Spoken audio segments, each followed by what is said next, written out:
Thank you. It's a pleasure to be here. Well, thank you also for arranging all of this. So I was in Vienna at a conference, and I thought it would be great to come back. So I was here just 10 months ago. So I'm looking forward to working with you more carefully in the future. So let me share some of the more recent research I've been doing about generative AI. Everybody has heard that term, right? Isn't anyone who hasn't heard that term. So I am originally trained as a historian of technology and science, and I try to look at the business application. So that's really what I'm going to go through here. So this is from one of the books that I've done, the 2019 last book, The Business of Platforms. And just to give you a high-level framework, for the last 30 years or so, I have been studying digital platforms. And for the most part, we divide all platforms into two types. The first type that I spent many years studying, we call innovation platforms. And these are, well, what is a platform? It's a common foundation that brings together different individuals or organizations in a market, usually for a common purpose. And I look at this fairly narrowly. An innovation platform is really a stack of technologies that enables third parties to write their own applications or create their own services. And the two parts of the market being brought together are innovators, application developers, and users, essentially, and then through that foundation, like the Windows PC, for example. The other type of platform or set of platforms we've written about we call transaction platforms. And these take many different subtypes, but essentially there's two market sides. You're trying to bring together essentially buyers and sellers, or users and advertisers. That's another form of buyers and sellers. In both cases, when you bring these two different groups together, they generate what we call network effects. And these are positive feedback loops which grow as each side gets more and more populated. So if you have a marketplace, the more buyers you have, the more sellers you will have. And the more sellers you have, the more buyers you will have.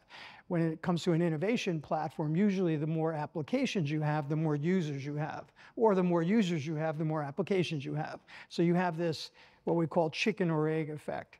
So in the case of generative AI, it is a new kind of innovation platform. It's a new technology stack, essentially. So I'm going to talk about how that came about and how it is unleashing a new wave, really, of entrepreneurship around the world.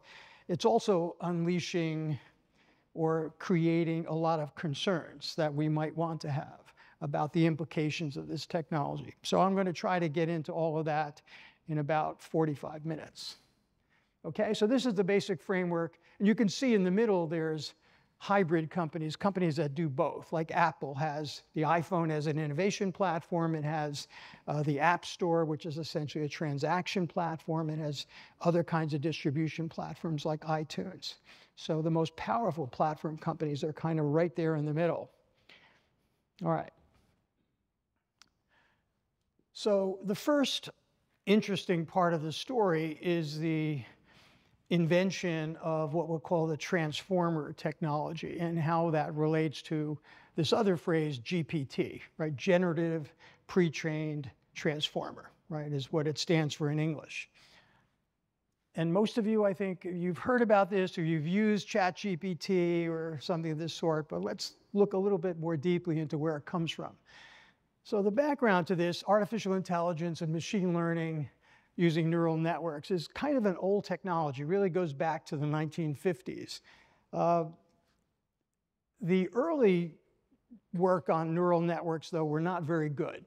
Their ability to process information and hand it off to other artificial neurons or so was really quite primitive. And so other types of artificial intelligence, machine learning, like rules-based systems, were far more dominant and useful in industry. But in 2017, due to some research done at Google, there was an inflection point. And in business, we often talk about inflection points, and it's where suddenly things change dramatically. Actually, Andy Grove of Intel, in the other book that Andras that you mentioned, talked a lot about inflection points.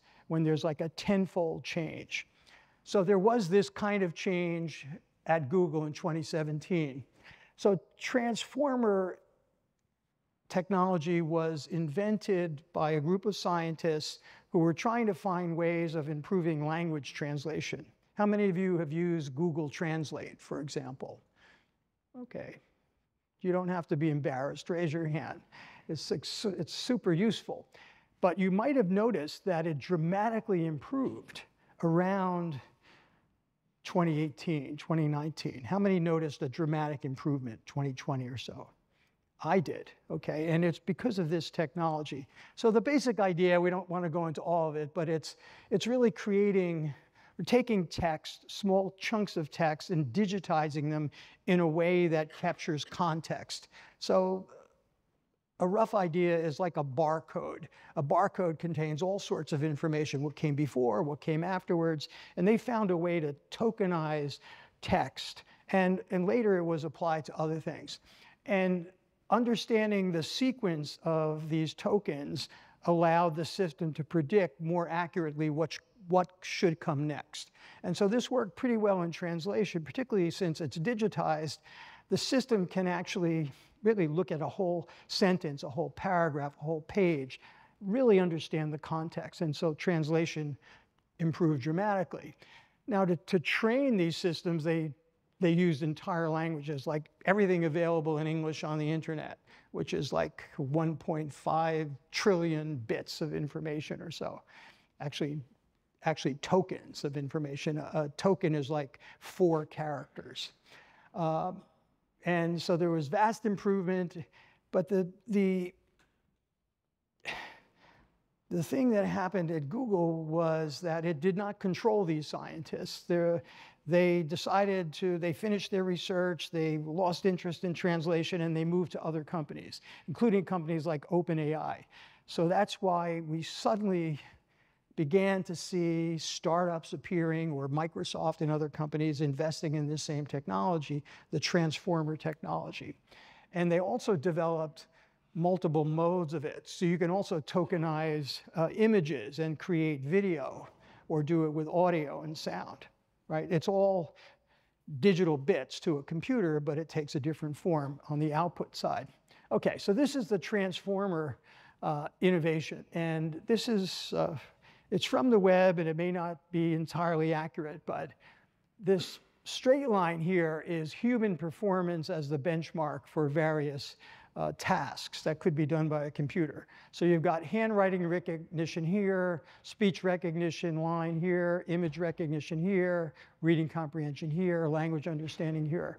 Some of you might remember the old devices we had for handwriting recognition. I had one, a Palm device. Apple had a Newton going back in the 1990s. And these devices, were accurate maybe 70% of the time, 80% of the time. Well, the early ones were, well, yeah, this is handwriting recognition was actually quite bad here. But suddenly, all these kinds of tasks got much better around this juncture of 2017. And that's when the transformer technology was applied to these tasks. And it could also do things that we were not doing before, like reading comprehension, actually asking the computer to read these articles and give us a summary, or give us a report, or create a dialogue discussing the key ideas. So that all happened at this point, okay? Now, the scary thing is the systems now are better than the average person, at least by some metrics. The other point that goes along with this is the amount of computational energy essentially being or the number of operations being used for these kinds of calculations. Again, this is the GPT series, the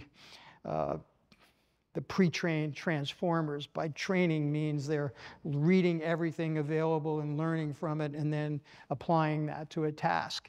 And they're actually generating an output. That's where GPT comes from. And you can see here, doubling every 6 months or so. So every time you query a GPT, I have several on my phone. I've got DeepSeek, I've got Microsoft Copilot, which is ChatGPT, a few others. Every time you query it, it's sending a message to a data center, and there's this enormous computations going on. behind the scenes, and you're getting results back almost at the speed of light. Really, it's like magic, right?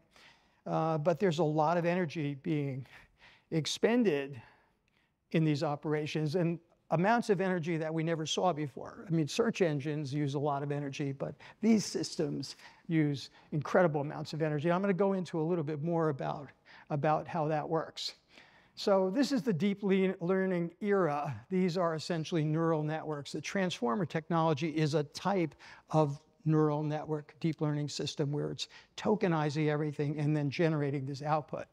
So this is kind of scary, because if this continued forever, half of all the energy produced on planet Earth would be going towards answering these queries on ChatGPT, right? Is that a good way to use our energy?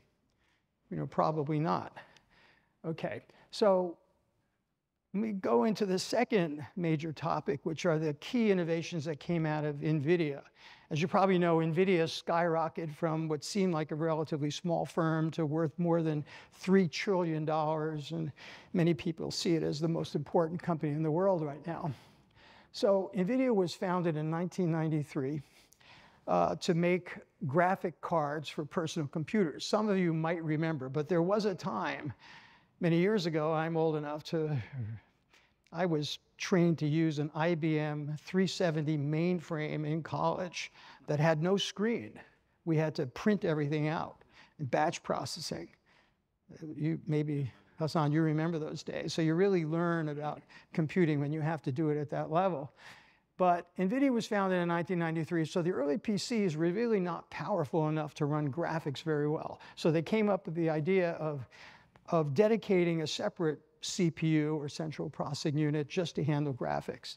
And they made some money off it, but Intel and AMD pretty much copied that same idea and built graphical processing sections on their CPUs. And so the market didn't really take off. It became limited to really high-end, very serious PC gamers. So it never really worked very well. I remember evaluating NVIDIA for a company I was on the board of, a Japanese company. It's about 15 years ago. And I said, stay away from those processors, because the company, financially, it looks to me like it's going to go bankrupt any year now. So don't listen to me when it comes to forecasting the future. However, the Japanese engineer said, no, we need to be in this technology. And so they were right, and I said, okay, I think you know more than me. But here's the two critical innovations, which, by the way, came about the time we were looking at them. But in 2006, NVIDIA engineers came to the conclusion that they did not need very complicated CPU-like devices for graphics. And a CPU actually is divided into separate compute cores. Could be a dozen, could be 100. If you think about it, if you're using your PC, you can do many things simultaneously. We'll talk about multi-threaded types of activities, like you can surf the web, you can answer your email, you can stream a video, you can do 5, 10, 20, 30 things simultaneously, and the computer can handle it. It's doing everything sequentially, by the way, but it's doing it super fast. But it's because the CPU is divided into separate sub-processors that can handle that complexity.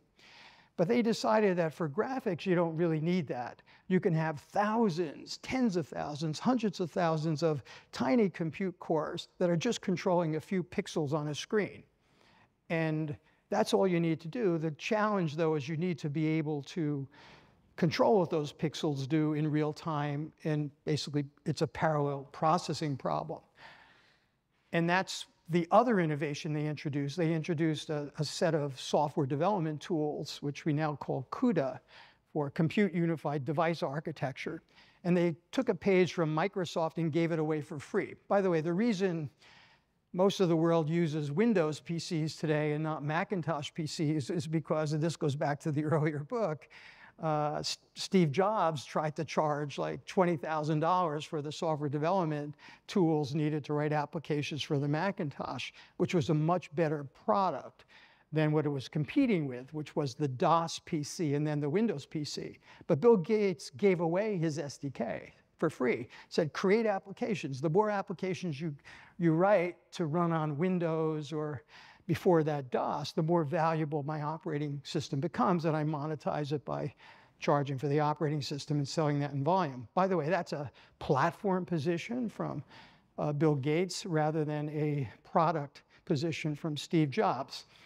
So the Macintosh never really took off until the iPhone kind of pulled up sales.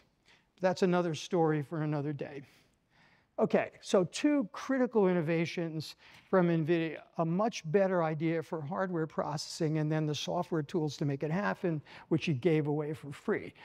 There's a catch, though, with CUDA. And the catch is if you use the CUDA tools to write your software, it only runs on NVIDIA GPUs.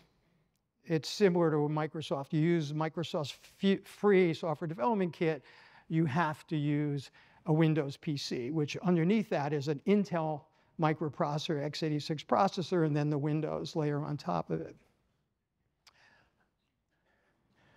Okay, so what I'm describing actually does resemble how, like the Windows PC became a platform, an innovation platform. We have actually, when I wrote my book, Microsoft Secrets in 1995, there were 5 million applications that ran on the Windows PC. There was a few dozen that ran on the Macintosh. So what are you going to choose? I chose a Windows PC. I had a DOS PC before that. So it's that application ecosystem, you know, that very much creates those network effects, driving users towards the platform that has the most utility, and very much associated with applications. All right, so GenAI is a term we've just recently used after the transformer innovation, because there you're generating text from this technology or generating images or video. And so the technology NVIDIA built in 2006 did not immediately become a platform for GenAI. It was used for video games. It was used for some scientific computing, kind of by accident. But, well, I don't know if this is an accident or not. There were a number of researchers in France and also in Canada who noticed that the way neural networks are structured looks a lot like a graphics system. And you could actually use the graphic card to train your neural network. And so that's what they decided to do in 2012. And it turned out that NVIDIA GPUs and the CUDA massive parallel processing software development kit turned out to be perfectly suited to what we'll call the thousands of matrix multiplication tasks and also the different logic layers that are in a modern neural network, the newer neural networks that were being developed roughly 2012 and onward. And that led to the transformer invention. 2014, NVIDIA, seeing this going on, decided to pour money into the software development tools. Now remember, these tools are for free, giving away for free. And there was a lot of criticism of Jensen Huang, the CEO of NVIDIA, for spending what probably amounted to $100 million or hundreds of million dollars on software that he was giving away for free. But he believed that there would be a killer application for this at some point. He thought it might be in science, but it turned out to be generative AI. In 2014, they released a specific SDK for deep learning neural networks. Okay?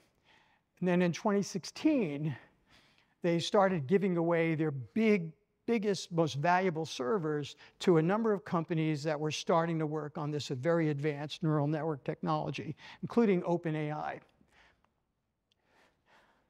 So as it turned out, from 2017, those transformer researchers at Google, they were using not Google technology. Essentially, they were using NVIDIA GPUs and CUDA.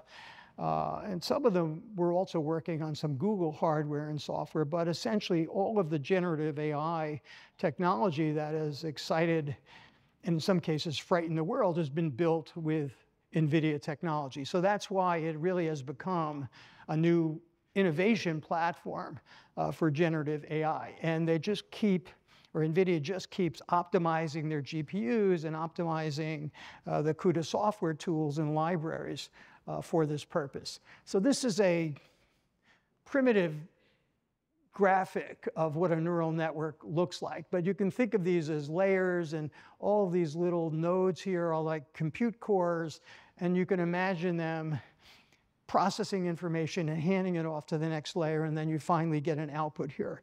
And it could be processing language or processing an image, seeing little pieces of something, and eventually recognizing, what I'm looking at is a cat, for example. But you're passing information to the next layer. So a sophisticated neural network will have many, many of these layers and many, many thousands of these little compute cores, each processing a little bit of information. To write this software is actually not simple. You do need tools, and NVIDIA has by far the best tools in the world to write that. And that creates this powerful network effect. They've got the best hardware. They've got the best software. Installed base, this was recent data, installed base of 500 million servers already. By the way, they took their little $10 PC graphic card, and they now expanded it and will sell a $150,000 server to a data center that has many, many of these GPUs all packaged together. Incredible power. 300 code libraries, 5 million developers using NVIDIA at 40,000 firms, a global startup network of 15,000 firms. So the newer companies are coming in. So again, you have that network effect. The more NVIDIA GPUs that are available to run CUDA software makes it easier for more developers to write CUDA software. And the more people that write CUDA software creates more demand for NVIDIA hardware, particularly every time you press your ChatGPT query, you're basically paying some money indirectly to NVIDIA. The weakness is that CUDA is proprietary. It's not open source, for example. It's relatively difficult to use. You have to have a fairly good understanding of C or C++ programming. Most of the world today is using Python. NVIDIA is porting this to Python. And most developers, though, whatever options are available, they prefer to write at least the core kernel software in CUDA, or program in CUDA first and then maybe port to other languages. But NVIDIA has this incredible hold on about 80% of all generative AI software being written and run. So this is, I'll get to my fourth point here, this is what the ecosystem now looks like. So in some ways, it resembles what we saw with personal computers or smartphones, or even some other technologies. So you've got over here what we'll call foundational models. And this is what we call the large language models, like ChatGPT or GPT-4o. And this is the core software that is either being used, and I'll talk about this in a moment, but it's what we are mostly interacting with. And then to run this software, you need the infrastructure guys. So you need the data centers. 80% of NVIDIA's revenues come from data center customers, by the way. And it has its own data centers too, which it's launching. I'm not sure that's a good idea to compete with your customers, but they're doing it anyway. And making the devices is also part of the infrastructure. Again, 80% of this is really made by NVIDIA.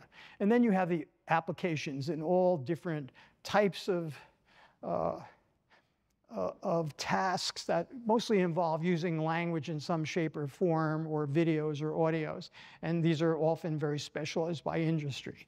So we've seen this core technology morph into an applications ecosystem. So the large language models, it's a strange term.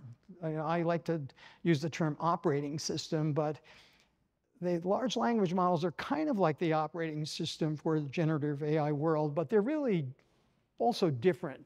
They're like operating systems in that they perform all the basic functions you want to perform. They have application programming interfaces, and they're kind of the core of what you're working with.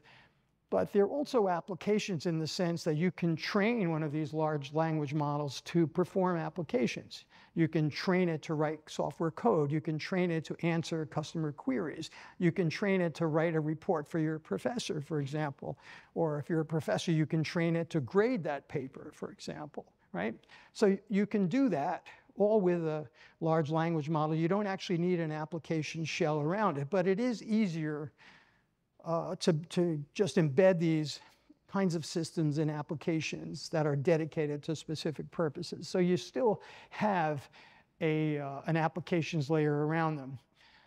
Another more recent innovation has been reasoning LLMs. That one of the problems with the large language models, it looks like a black box, right? Or it also looks like maybe the search engines of the past. You ask a question and you get an answer.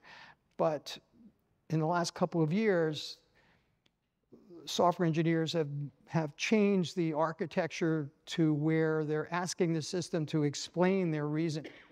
There's a famous example of this with DeepSeek. I'm going to talk a bit about DeepSeek as well, where a Wall Street Journal reporter asked DeepSeek, is a hot dog a sandwich? And then DeepSeek starts out, well, let's think about what a sandwich is, and goes through the history of what a sandwich is. There's bread, and there's something in the middle, and it's eaten for a snack, and then goes to a hot dog. And a hot dog has these different features. It's this piece of meat inside a bun, and it finally concludes, yes, a hot dog is a sandwich, okay? But it shows you the step of reasoning. So if the system is showing you how it's reasoning, you can actually fine-tune it and improve the way it reasons, okay?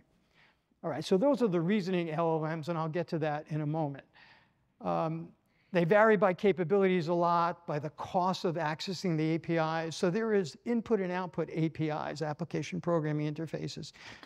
If you want to use ChatGPT in the form of, say, Copilot from Microsoft, it's free as an individual user. But if you want to take it and embed it in an application, use it in a commercial setting or a university setting, and you want to train it, you've got to pay the company that built it a certain amount of money per token for training the system. And then there's an output system. We call that an inference engine. You have to pay again for what comes out of the system. So there's two sets of charges there. They vary by how good they are, how specialized they are, how much the APIs cost, and some other specific policies about how to use them. So usually the large language models outperformed the smaller ones. They gave you better answers, for example, or more detailed answers. But this little Chinese startup called DeepSeek kind of changed that. With relatively little training and expense, it actually turned out to be really, really good price performance. And so it's kind of changing that earlier graph I showed where we keep plowing more and more and more resources into, or computational resources into this. So DeepSeek is kind of important. It may have changed the economics, and it's also very cheap to use. But in general, the smaller specialized large language models are cheaper to design, train, and operate. And the future is probably going to be a world where we have a lot of these smaller specialized large language models or small language models rather than trying to recreate the brain of Einstein, for example. You don't need all the capabilities of a human being to operate a machine tool or to help you drive a car or help you optimize a factory, okay? We also have a lot of open source large language models, and they're free, but they still require payments if you're going to embed them and use them in a commercial application. But the open source models are actually comparable now to the best OpenAI models. So those of you who want to be entrepreneurs and use this technology, most of you will probably end up starting with one of the open source models, such as from Llama from Meta, which is Facebook. But DeepSeek is also out there. So there's some competition to platform, but I mean, you can actually design a large language model, train it on NVIDIA, and then use a cheaper hardware for the inference engine, your chat box, for example. But generally, there are not really good alternatives. There is some open source technology that's out there. It's been out there for programming neural networks since at least 2009, OpenCL. OpenAI has also released a programming language. Facebook, Google also have various offerings out there, but none of them are as good, anywhere near as good as CUDA from NVIDIA. And Intel and AMD also now build GPUs, and have for a number of years, and they've made acquisitions, and they have small software libraries which they've contributed to the open source community. So there is competition, it's coming along slowly, and there's some other GPUs and SDK stacks. I just spent a month in China. I visited Huawei, spent some time at their R&D center, which is, or one of their R&D centers, just kind of amazing. And they are not allowed to import or buy the most advanced NVIDIA chips. So that's been forcing them to cheaper solutions. So DeepSeek is kind of a result of that, because the company that spun off DeepSeek did not have access more recently to the most advanced NVIDIA chips. They found a way of building a model that was more efficient and worked with less powerful hardware. But Huawei also has its own chips. It has its own version of CUDA called Mindspore. It has some CUDA migration tools, but it's, again, nowhere near what NVIDIA has. But we're talking today, 5 years from now, things will probably be different. The other problem is the most advanced GPUs that come from NVIDIA are essentially all manufactured in Taiwan by Taiwan Semiconductor Manufacturing Corporation, which uses technology from ACML here in Europe, from the Netherlands, but they also have a lock on the manufacturing side. So it's very hard to get around the NVIDIA platform. Okay, I may be telling you more than you need to know about the platform, but it's going to kind of come together in my story a little bit. So this is just some data on investments in startups in artificial intelligence, essentially over the last 10 years, from 2013 to 2024.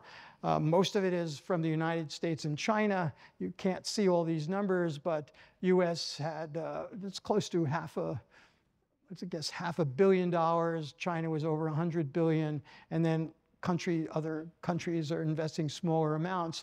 But there is this incredible competition. This is the number of newly funded AI companies. These are not all generative AI, but in the last couple of years, most of them are. The US produced almost 7,000 AI startups in the last 10 years. China produced over 1,600. The UK, close to 900. Israel, close to 500. Canada, 500, et cetera.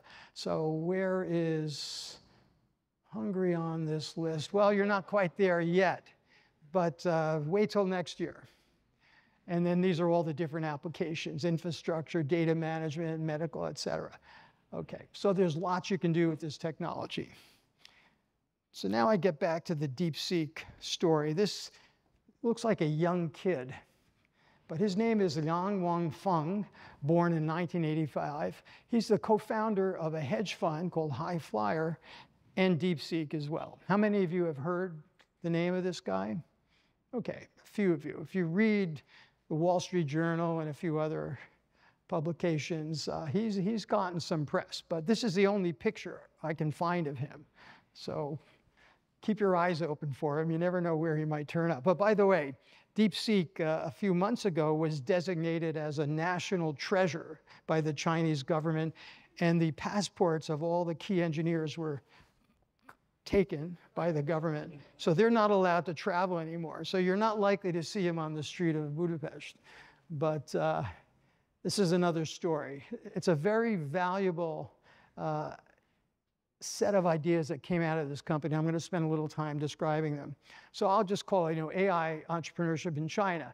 So in 2015, Liang, with some colleagues, created this hedge fund. As of today, they have about $8 billion in assets under management.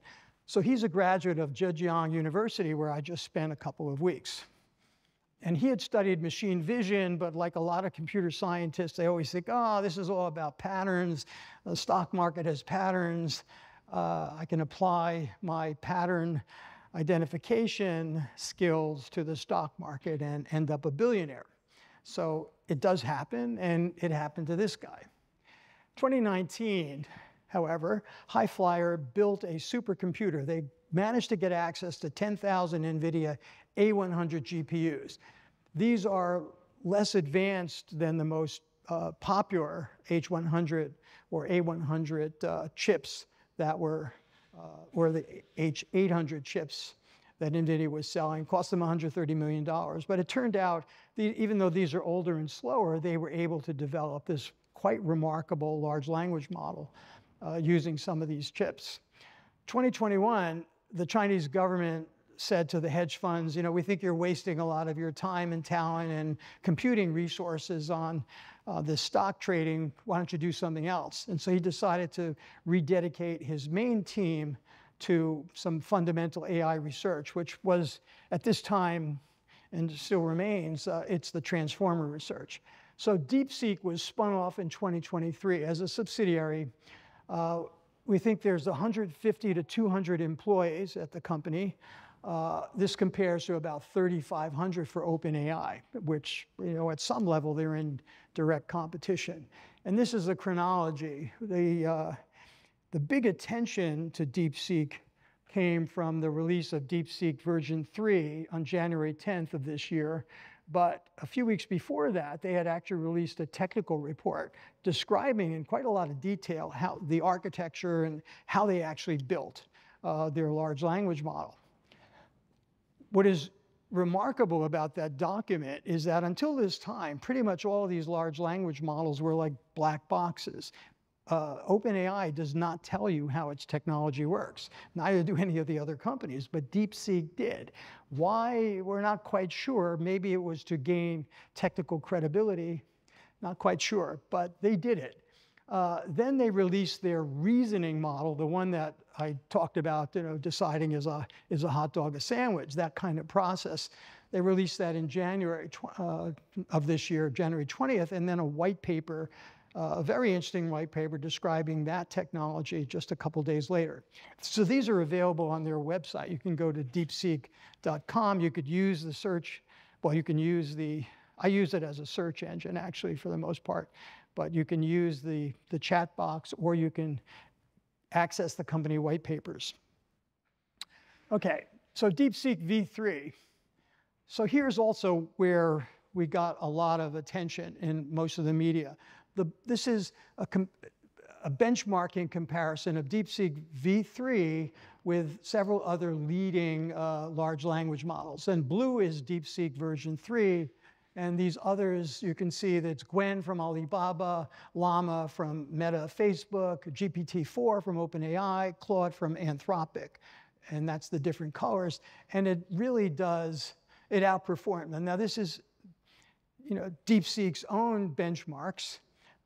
So you can question them, but it really was impressive, and other people have really duplicated this. But this number here was astounding. They claimed that they had trained this on H800 NVIDIA chips, which are not state-of-the-art, certain number of hours, and for a total cost of $5.576 million.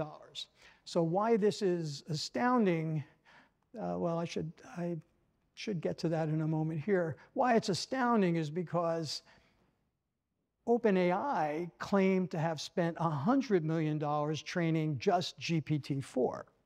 So we're talking about $5.6 million versus $100 million. And OpenAI used 16,000 NVIDIA H100 GPUs, which were much more advanced. Meta, Facebook, we think spent $1 billion developing its Llama 3 series. So this Llama 3 series is not just one model, it's a series of models. So it's not really a direct comparison. But these numbers are astounding.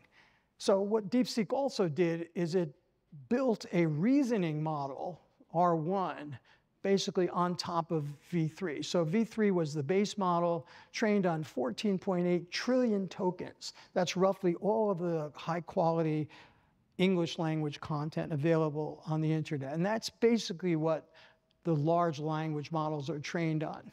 This is similar to what Llama had used, Llama 3, but it's actually twice what GPT-4 had used. DeepSeek built R1 as a reasoning version of V3, as I mentioned. It did it through some extra machine learning and conversational features built into the system.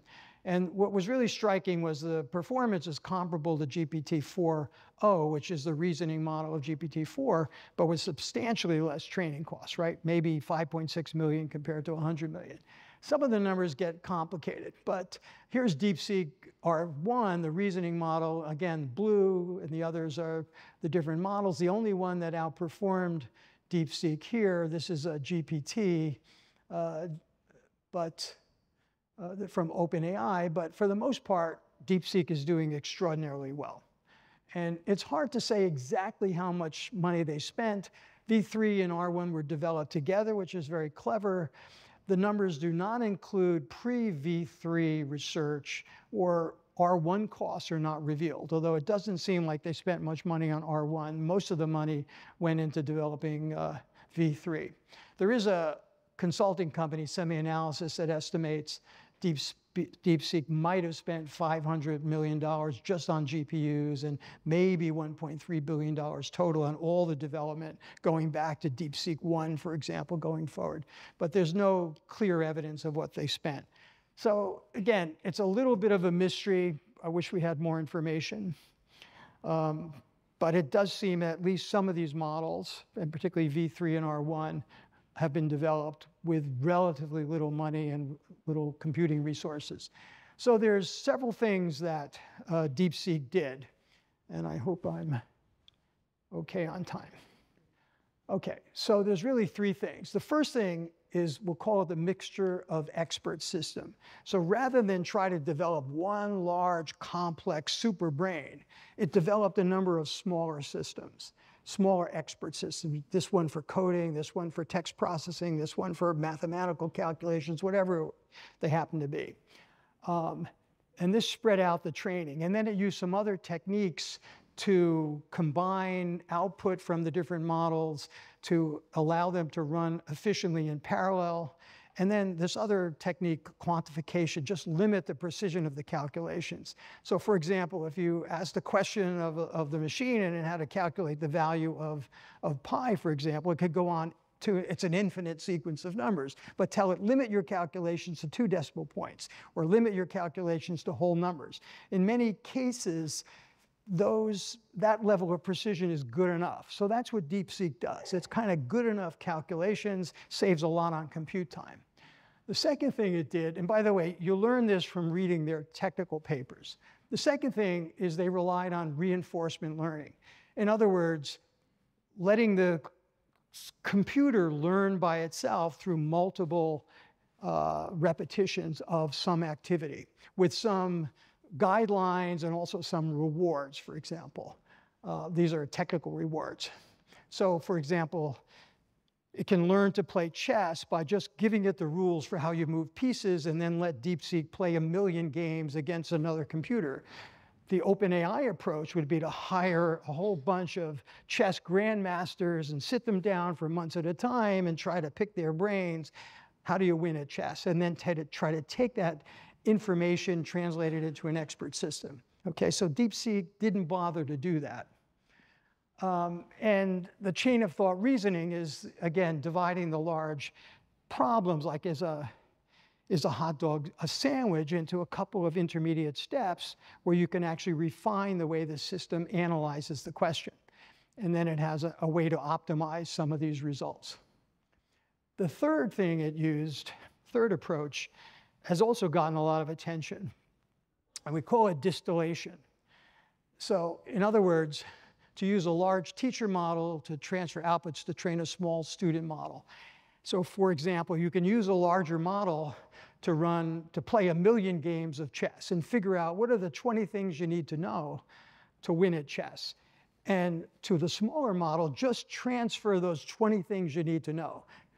Don't make that second model go through the billions of calculations and exercises. So you can do this with a lot of information. And so you can see that DeepSeek did that. Now, they particularly did that for R1 using a distillation of version 3, but they also did it from some of the open source models that are out there. So exactly how that was transferred, they don't necessarily tell you, but they avoided a lot of expensive training and compute time. So they do admit they used Alibaba Gwen and Llama 3 and did some distillation of that to improve their own models. And they also kept going back and forth between version between V3 and R1, training each other through reinforcement learning. By the way, they have some interesting diagrams and discussions of this. So the key innovations, here's one described by one of a computer scientist who's been analyzing this. DeepSeek discovered that reasoning emerges as a behavior from pure reinforcement learning. So if you keep doing these repetitions, they actually observe that the system starts to do things like look like it's reasoning through a problem, right? And it gets better at it the more it goes through the repetition. Maybe that's the way our brains work too, not quite sure. Reasoning LLMs produce better answers, particularly if they run more computations in the inference stage, the question answering stage. But it's better when they can check their answers against some fixed body of knowledge or a set of answers, like mathematical equations or coding. They do produce hallucinations, which I'm sure you've all heard of. The R1 initially was producing quite a lot of hallucinations. 14.3% of the output fell into the hallucination category. V3 was at 3.9%. But they found a way to actually combine the step-by-step or chain of thought reasoning with V3 and brought the hallucinations down to 1.5%. So in general, the reasoning models, if they're fine-tuned after the automated reinforcement learning, you can bring these hallucinations down to quite a reduced level. Hallucinations are produced because the systems are predicting which token should come next. So you have predictions on top of predictions on top of predictions. So it's probabilities on top of probabilities on top of probabilities. So you're going to have some errors that just creep in. Okay. It's also much less compute intensive than the OpenGPT model. So there's a lot of advantages to the innovations that came out of DeepSeek.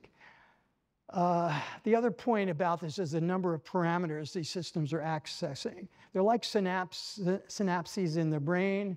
One token, 4 characters. They represent meaning and context. We talked about that. OpenAI's training is essentially do this massive brute force analysis of data, labeling of data, and then having the systems read all that data and learn from it with a lot of human supervision. And it's, again, very, very labor-intensive and computational intensive. Now, what DeepSeek does is another clever engineering thing. It limits the number of parameters that it allows its expert models to access at any given time. And it splits the parameters amongst the smaller language models. I think the best way to see this is in this graphic here. So GPT-4 can access 1.8 trillion parameters at any given time. By the way, our brains have about 200 trillion synapses, which are kind of the biological equivalent of a parameter. And so these systems are still, it's like an ant compared to a much more advanced primate. So they're still primitive. But GPT-4, every time you ask ChatGPT a question, it's going through 1.8 billion possible pieces of data and parameters that help it answer the question. But DeepSeek doesn't allow that. The whole system can access 671. This is DeepSeek R1. But each one of its experts, it only allows to access 37 billion parameters. So it would suggest to you that it can't be as good as the bigger model. But their results are that most of the time it does equally well because of the way the experts are selected and then their information is brought together. So this is a very efficient approach. Their prices have been incredibly low because they didn't spend that much building it.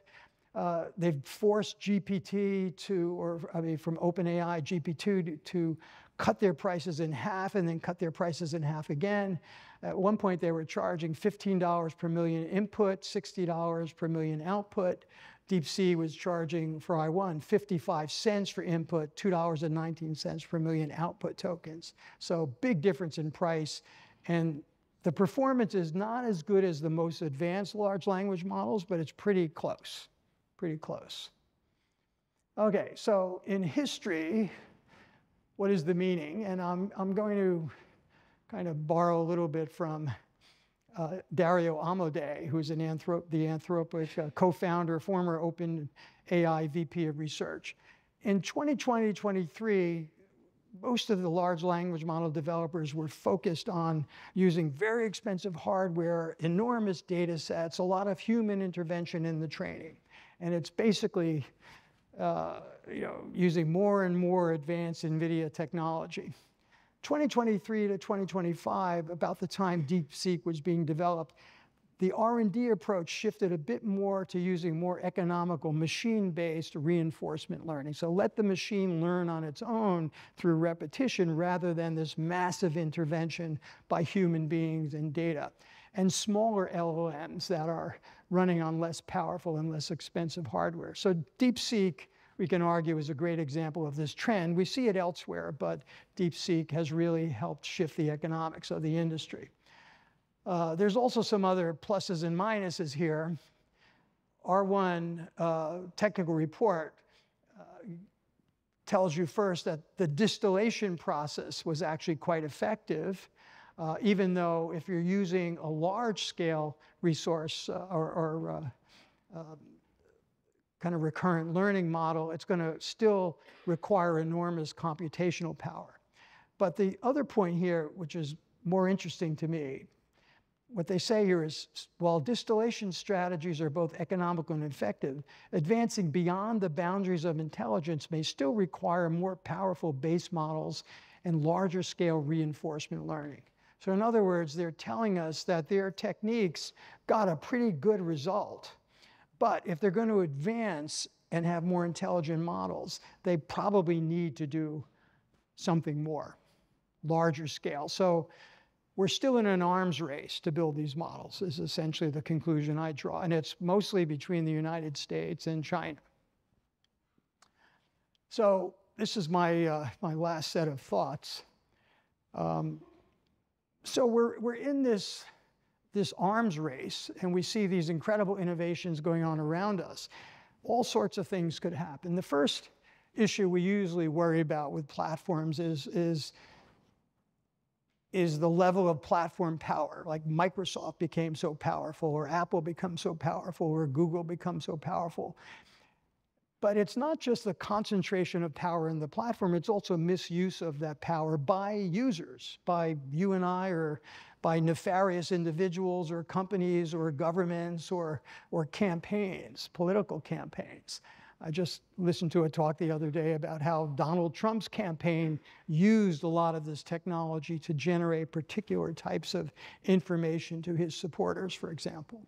So it can, and we saw earlier influence on American elections. So there's a big set of dangers here, and the problem with platforms, because of network effects, the popular platforms become more popular and more powerful, and the smaller platforms tend to disappear in the market because they don't have enough supporters or enough applications. A second issue is regulation and self-regulation. How do you regulate these things? How do you even think about it? A few years ago, I wrote a paper on, which I kind of called The Tragedy of the Commons Applied to Social Media and some of these other digital platforms. Tragedy of the Commons it's kind of a metaphor, a phrase we have in English. It's where one self-interested person or a company misuses a common resource. They don't care about the rest of people. If the last tree cut down on Easter Island provided wood for a fire for one family, but that was the last tree, and there's no more seeds, there's no more trees, the islands die, right? Or one farmer uses a common pasture for his cows, and then there's nothing left for anybody else. So the internet, or some of these foundational technologies, are really a common resource. And so if one company or one group of people misuses them to a point where they destroy our ability to trust these technologies, then it's going to damage them for everybody. So we need to think about regulation. My conclusion from a bunch of research I've done over the years on the regulation process is that governments have to pressure companies. Governments have to know what they're doing, have to know enough about a technology to put pressure on companies to regulate themselves. And then they just can't leave it there. They have to keep an active dialogue going on with companies. So we haven't figured out yet how to regulate this technology or how to coordinate regulation globally.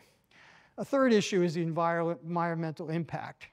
So there is no one particular killer app for generative AI. It's kind of like everywhere. Anything that touches on language or images or media can be used by this technology. You can also use these neural networks to drive your car or manage your factories and do lots of other things. So it's going to be everywhere. Some of them are extremely energy intensive. Is that energy and the cost really worth it? Is the future, though, going to be smaller, more efficient large language models like we see from DeepSeek? I think I've kind of answered that. I think we're going to see a DeepSeek kind of future. And then the last, a few things. Content ownership and privacy. For the internet, we kind of settled what is fair use of search. And Google can repeat little snippets of information from articles, but it can't copy an entire article. And there was legislation around that. But for training these systems, we don't really have a good set of rules yet. And I was just telling the story to Svolt before that a Google engineer at a conference where I was at this week took a few articles and videos that I had made and created a new dialogue program, essentially a podcast of two people talking to each other, talking about all the stuff that I had spent years researching, but there it is. And now I guess Google owns it. But I don't know who owns it. So who owns the new creative output of these LLMs, right? We have to settle that. The information authenticity and manipulation, you can really manipulate information and images with this technology, and you can create alternative realities, which we see going on around us. And then finally, the unintended consequences of AI. So the goal really is general AI, not really generative AI, general systems that are as intelligent as people. And what they could do is not really clear. It could eliminate the jobs of professors or reporters, or all of our lives could be impacted, but it will be impacted in a good way or a bad way. I'm an optimist. I actually think it will be a good way. And most of us will work together to figure out how to use this technology for the better. But Jeff Hinton, recent recipient of a Nobel Prize for developing this technology or helping develop it, was very concerned about building effective guardrails, because there's always going to be some bad actors, right, who misuse this. So we have to be concerned about that as well. So I get excited about the innovations, but we also need to be concerned about how people use this technology. Okay, thank you.